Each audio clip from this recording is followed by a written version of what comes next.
Hey, what's going on, everybody, and welcome to another Dragon Ball Super discussion. Today I'm going to be talking about the Dragon Ball Super manga and how it compares to the anime.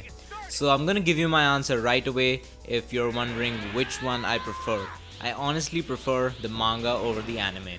And I'm going to just tell you a few points that I think were better in the manga than when you compare it to the anime. And I won't talk about the animation much because obviously Toyotarou has a lot more time to finish the manga and give it a better art because the manga chapters come out once every month, whereas the anime that's got an episode coming out every week. So obviously the animation part is also much difficult than the comic book part. So that's something I'm not going to be considering in this discussion. I'm going to be talking about the story and whatnot.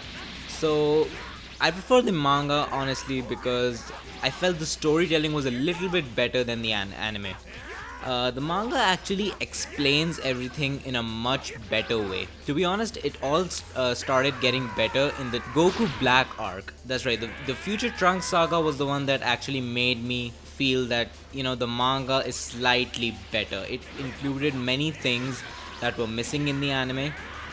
It included a better sort of a better explanation for what was going on in that arc, and the time travel thing, the Zamas killing everyone. It was much better in the manga according to me. And I know most people prefer the anime, but I just felt when I watched the anime version of the same story, it was a little condensed. I'm not saying that the anime should drag it out for 10,000 episodes like they did in the old days in Dragon Ball Z. I'm not saying that they should drag it out, but a little condensed and a little, there were bits and pieces that I did not actually understand while I watched the anime.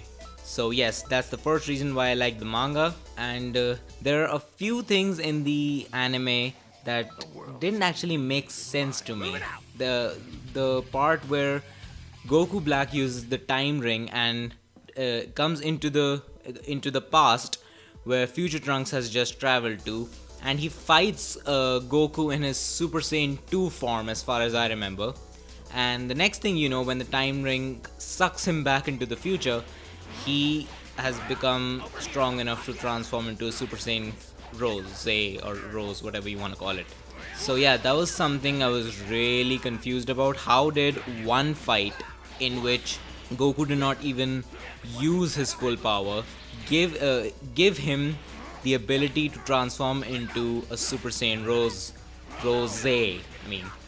So yeah, when Saiyans have their body damaged in battle, and when they heal, their power actually increases by a few times. I guess 3 to 4 times. Just make a rough guess. But I didn't think that it would jump this far. Like he was no match for. He wasn't going to be any match for a Super Saiyan 3 Goku. And suddenly he's stronger than Vegeta in a Super Saiyan Blue form, Goku in a Super Saiyan Blue form. So that was something I didn't understand. Or maybe I actually watched the anime after a long break. So maybe there's some parts that I have missed. Maybe it's something I don't remember. If I have, do correct me in the comments, alright? So yes, that's another point that I've made. The next thing I would like to talk about is something very interesting actually. Goku Black actually turns into a Super Saiyan in the manga. The yellow hair, the golden hair, that Super Saiyan was actually there in the manga. And I'm honestly surprised that they didn't include that in the anime. It would have been an interesting addition. But obviously, Akira Toriyama must not have mentioned it in his scripts that he sent to both the animation company, that is Toei Animation, and Toyotarou. So they both took their own paths. So that's obviously a given. But I would like to say that's another point. That's kind of an example that I want to give of the little additions that the manga has that made me love the manga more than the anime. Another example is the most recent chapter. I think it came out in March, right? Yeah. The March chapter included Vegeta turning into a Super Saiyan God. Not the blue one, the red one. And it was totally amazing. The technique that Vegeta used in beating up Goku Black in this chapter was brilliant. If you haven't read it, I won't spoil it for you. You must read it. It is brilliant. It is brilliant. That's all I can say. You must read the manga. It is actually really amazing. I know you're keeping up with the anime, and the manga is 6 months behind the anime, but you know, I think it's worth it. I think it's definitely worth looking at. I mean, if you love Dragon Ball Super, why not? So yeah, that's what I wanted to talk about. These are just two reasons that have made me prefer the manga than the anime. Now, as far as I can see, the anime has actually improved its animation in the new arc.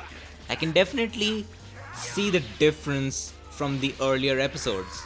I mean, the new animation is beyond what I expected, and the fact that they've improved after so many years, although is a little disappointing, I think it's still worth it. I still love the anime as well as the manga. Dragon Ball Super, what can I say about it? It's brilliant. And that was today's video. I will see you guys next time on Dragon Ball Super discussions. Maybe it can be something else as well. So yeah, next time.